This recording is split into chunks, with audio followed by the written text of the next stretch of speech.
students. Good morning from SSDivine school. Today we are going to start the 6th English medium social science. Okay, तो आपका social science है generally SS3 part में divided होता है. One is history, second is civics and third one is geography, right? तो यहाँ पे जो आपकी इंडेक्स दी हुई है इसमें जो भी ब्राउन कलर के बॉक्स के अंदर जो भी चैप्टर्स दिए हुए हैं वो सारे हिस्ट्री के हैं, ग्रीन कलर के अंदर दिए हुए हैं वो सारे जियोग्राफी के हैं और जो भी ब्लू कलर में दिए हुए हैं वो सारे सिविक्स के बारे में.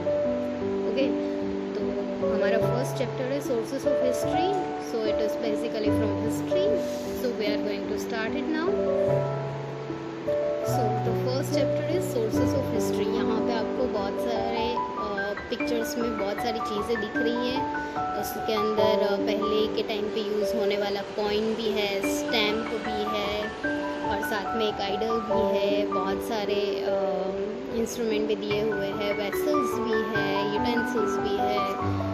तो ये सारे जो चीज़ें थी वो क्या है, it is basically sources of history. क्यों इसको सोर्सेस ऑफ हिस्ट्री क्यों बोला जाता है? क्योंकि इससे हमें जानने मिलता है कि पहले के ड्यूरेशन में, पहले के टाइम में लोग क्या चीज़ें यूज़ करते थे, कैसे अपना जीवन जीते थे, कौन कौन सी चीज़ें यूज़ करके डे टू डे की एक्टिविटी करते थे और साथ में उसका ट्रांजैक्शन मतलब ट्रेडिंग कैसे करते थे, कौन सी चीज़ का यूज़ करते थे ट्रांजैक्शन के लिए, कैसे वेसल्स यूज़ करते थे. तो वो सारी चीज़ें हमें ऐसे हिस्ट्री के जो भी चीज़ें हमें मिलती है सोर्सेस ऑफ हिस्ट्री उससे पता चलती है. सो फ्रेंड्स, हमें क्वेश्चन होगा व्हाट इज़ द हिस्ट्री. तो अगर हमें हिस्ट्री को समझना है तो हिस्ट्री का मीनिंग होता है कि पास्ट में जो भी इवेंट हुई है, जो भी इवेंट है वो पास्ट में हुई है, उसकी स्टडी को हम बोलते हैं हिस्ट्री. तो अभी पास्ट में जो इवेंट हो गई है तो अभी इस टाइम पे हमें उसको पढ़ने की क्या ज़रूरत है? वो तो ऑलरेडी पास्ट में हो चुकी है, तो अभी उसकी क्या ज़रूरत है? तो पास्ट में जो भी इवेंट हो गई है अगर उसकी हम स्टडी करते हैं तो अभी हमारी प्रेजेंट की जो सिचुएशन है उसको अच्छी तरह से समझ सकते हैं. प्रेजेंट में जो भी सिचुएशन जा रही है, किस वजह से वो सिचुएशन ऐसी है, अगर वो हमें समझना है तो हमें उसकी हिस्ट्री पढ़नी पड़ेगी, राइट?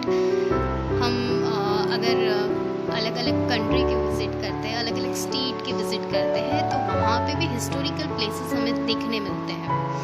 तो अभी के टाइम पे वो जो हिस्टोरिकल प्लेसेस है किस वजह से अभी वो ऐसे हैं, किसने बनाए होंगे, कब ये सब चीज़ें वहाँ पे बना के किसने इतने अच्छे से उसको डेवलप किया होगा, ये सब अगर हमको जानना होता है तो हमें हिस्ट्री उसकी पढ़नी पड़ती है. Without history we can not know about it. So that's why हमें हिस्ट्री पढ़ना ज़रूरी है. अगर कोई ऐसी इवेंट हुई है पास्ट में जो अभी की सिचुएशन को रिलेट कर रही है, जैसे कि किसी का मर्डर हुआ है, किसी की डेथ हो गई थी किसी सिचुएशन की वजह से, लेकिन अभी तक उसका केस सॉल्व नहीं हुआ है, या फिर आपको उसके बारे में जानकारी चाहिए, तो उन सभी चीज़ों के लिए भी आपको क्या चाहिए होगा? Sources of history. हिस्ट्री उसकी पढ़नी पड़ेगी तभी जाके आपको पता चलेगा कि क्या हुआ था. जो पास्ट में हमारे देश में पॉलिटिक्स कैसे सब हैंडल हो रहा था, एडमिनिस्ट्रेशन डिपार्टमेंट कैसे चल रहा था, अगर वो सब आप जानोगे तो फिर आज की जो एडमिनिस्ट्रेशन है, पॉलिटिक्स है, उसे अच्छे से समझ पाओगे. तो ये सारी चीज़ें हमें समझनी है, तो it is important to know the history, right? So see यहाँ पे क्या लिखा हुआ है, early in the morning you receive a newspaper which makes you answer of the daily events and incidents. जब आप अर्ली मॉर्निंग उठते हैं तो आपके घर पे न्यूज़पेपर आ जाता है जो पढ़ के आप क्या उसमें से क्या आपको मिलता है कि डेली इवेंट कौन सी हो रही है, कौन से इंसिडेंट पास्ट में, मतलब कल क्या हुआ था, परसों क्या हुआ था, ये सब आपको न्यूज़पेपर से पता चल जाएगा, right? After some time this events become the past. कुछ टाइम के बाद ये जो इवेंट प्रेजेंट में जो भी इवेंट होती है, कुछ टाइम के बाद, कुछ घंटों के बाद, कुछ दिन के बाद वो पास्ट बन जाती है. We recall the date and time when the same type of incident happen. एक ही जैसा अगर इंसिडेंट हैपन होता है तो क्या करते हैं, हम उसकी डेट और टाइम भी याद रख लेते हैं. जैसे कि अर्थक्वेक है तो अभी हमें पता होगा कि किस किस टाइम पे, जिसने भी हिस्ट्री पढ़ी होगी उसको पता होगा, या फिर जो भी न्यूज़पेपर पढ़ते हैं उसको पता होगा कि किस टाइम पे कैसा अर्थक्वेक हुआ था। जैसे कि 2001 में हमारे गुजरात में बहुत बड़ा अर्थक्वेक आया था। तो वैसे ही बहुत ही ज़्यादा सब नुकसान करने वाले अर्थक्वेक कब हुए थे, तो उसकी डेट एंड टाइम हम लोग याद रख लेते हैं। तो अभी के टाइम में कि या फिर नेक्स्ट कुछ ईयर में ऐसा कब हो सकता है, ये सारे प्रेडिक्शन जो भी अर्थक्वेक एनालिसिस करते हैं उसको पता चल जाता है। तो अभी की सिचुएशन जाननी है तो हमें पास्ट में कब ये चीज़ हुई थी, कैसे हुई थी, उसकी सारी डिटेल हमें जाननी पड़ती है। तो हम सेम इंसिडेंट अगर हैपन हो रहा है तो पास्ट में कब हुई थी उसकी डेट एंड टाइम हम नोट कर सकते हैं या फिर रिकॉल भी कर सकते हैं। Photographs and detailed information given of the past event in the newspaper help us to know our history। जो भी फोटोग्राफ्स एंड डिटेल जो न्यूज़पेपर में दी गई होती है उससे भी हिस्ट्री में उस इवेंट में क्या हुआ था ये हम जान सकते हैं। In the above painting you can see the stamp and idol, a seal, utensils, vessels and various other tools. ऊपर के पिक्चर में आप ये सब चीज़ें देख सकते हो, मैंने एक्सप्लेन ऑलरेडी किया। We come to know history through such sources. इन सब सोर्सेज की हेल्प से हम इनकी हिस्ट्री के बारे में जान पाते हैं। It is necessary to have knowledge of the past and to know and understand the present situation. अगर प्रेजेंट सिचुएशन अच्छे से समझना है तो हमें उसका पास्ट पता होना चाहिए। We know history of thousand of years from old और एंशिएंट बिल्डिंग्स। मैंने आपको बोला ना, अगर आप राजस्थान में जाओगे और अलग अलग उदयपुर, जयपुर, सभी सिटीज़ की अगर विजिट करोगे तो वहाँ पे बहुत सारे फोर्ट्स है, पैलेसेस है, बिल्डिंग्स है। तो जो भी एंशिएंट बिल्डिंग्स है, फोर्ट्स है, तो उससे आपको उसकी हिस्ट्री पता चलेगी कि वहाँ के किंग कौन थे, किसने ये सब बनवाया था। वहाँ के जो बिल्डिंग्स है, फोर्ट्स है, उससे पता चलता है कि कैसे उस टाइम पे पीपल अपनी लाइफ पास करते थे, कौन सी चीज़ यूज़ करते थे। तो ये सारी इन्फॉर्मेशन उस टाइम पे क्या हुआ था हिस्ट्री में, ये सब आपको वहाँ से पता चल सकता है। फिर टेम्पल्स है, कौन से किंग ने कौन सा टेम्पल बनवाया था, किस सिचुएशन में बनवाया था, कौन सी चीज़ें उसमें यूज़ हुई है, ये सारा भी टेम्पल्स, अगर पुराने टेम्पल्स की विज़िट करोगे तो उसकी हिस्ट्री जो भी हमें गाइड करने आता है तो वो हमें पूरी हिस्ट्री बताता है। Step wells and other sites.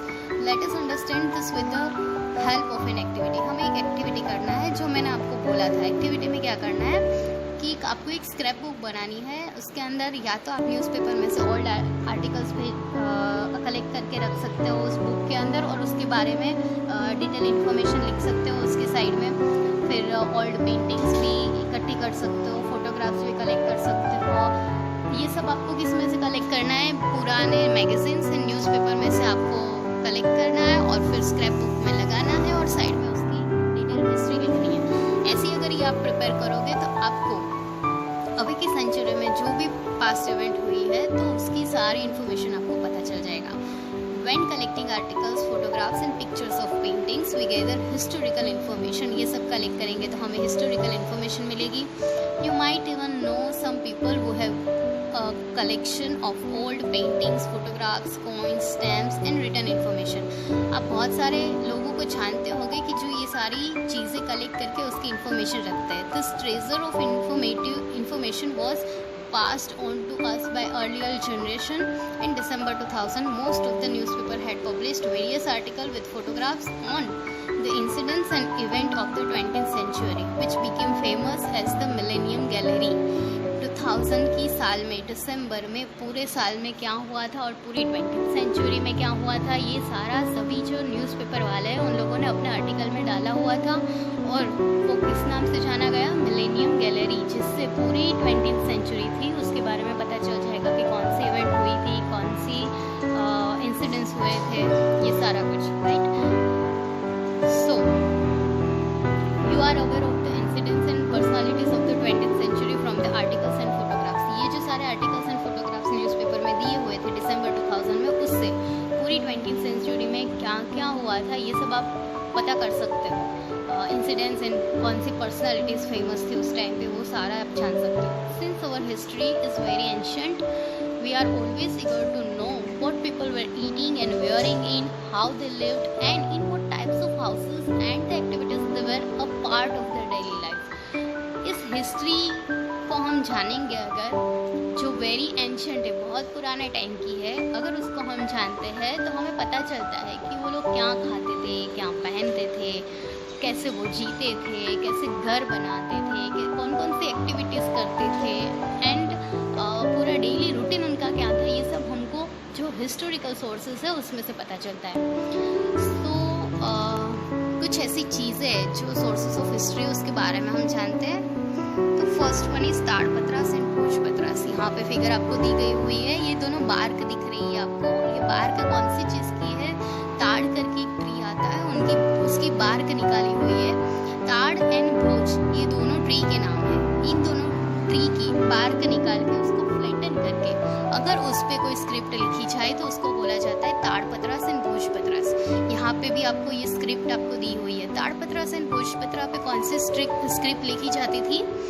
Pandu script. पहले के टाइम पे जो पांडु स्क्रिप्ट यूज़ होती है, जहाँ जैसे कि हमारी इस टाइम पे हम गुजरात में हैं तो गुजराती लैंग्वेज यूज़ करते हैं। फिर बाकी के अगर स्टेट में जाएंगे तो कहीं पे हिंदी बोली जाती है, कहीं पे इंग्लिश बोली जाती है। तो वैसे ही पहले के टाइम पे जहाँ पे पांडु लैंग्वेज बोली जाती थी, पांडु स्क्रिप्ट बोली जाती थी, तो वहाँ पे लोग ये ताड़पत्रा एंड भोजपत्रा पे पांडु स्क्रिप्ट पूरी लिखते थे, right. Although most of the पांडु manuscript have been destroyed by insect, लेकिन ये ट्री की बार्क पे लिखा जाता है, इस वजह से बहुत सारे इंसेक्ट है वो इनको डिस्ट्रॉय कर सकते हैं। Some are still preserved in the temples, viharas, libraries and government museum. फिर भी बहुत सारी ऐसे ताड़पत्रास एंड भोजपत्रास है जिसको पुराने टेम्पल्स में, जो बौद्ध के विहार्स होते हैं, विहारास में, लाइब्रेरीज में या फिर गवर्नमेंट म्यूजियम में, उसमें अभी तक स्टोर किया गया है।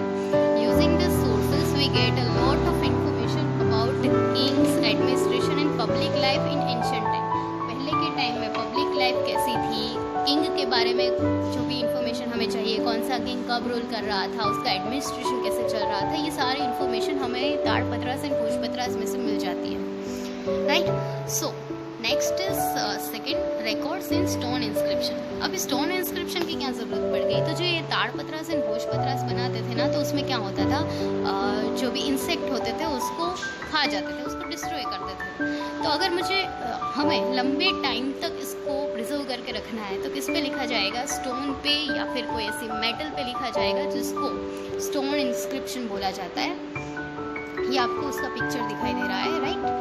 सो इन ancient times main incidents like achievements of king ने अगर कुछ अचीवमेंट की है, कोई स्टेट जीता हुआ है या फिर कोई थ्रोन जीता हुआ है, तो उसके अचीवमेंट के बारे में writing of orders and treaties with other state के साथ कैसे रिलेशन है उस किंग के, फिर कार्व्ड ऑन द स्टोन और मेटल प्लेट या फिर स्टोन के ऊपर ये पूरा कार्व किया जाता था। तो metal plates and stone writings known as the inscription, उसको क्या बोला जाता है? ये जो स्टोन राइटिंग्स है उसको inscriptions exist even today and are preserved in archives such as the National Archives of Delhi.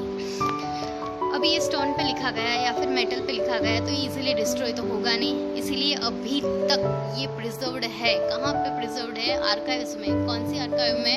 National Archives of Delhi में। वहाँ पे आप इसको आज भी देख सकते हो।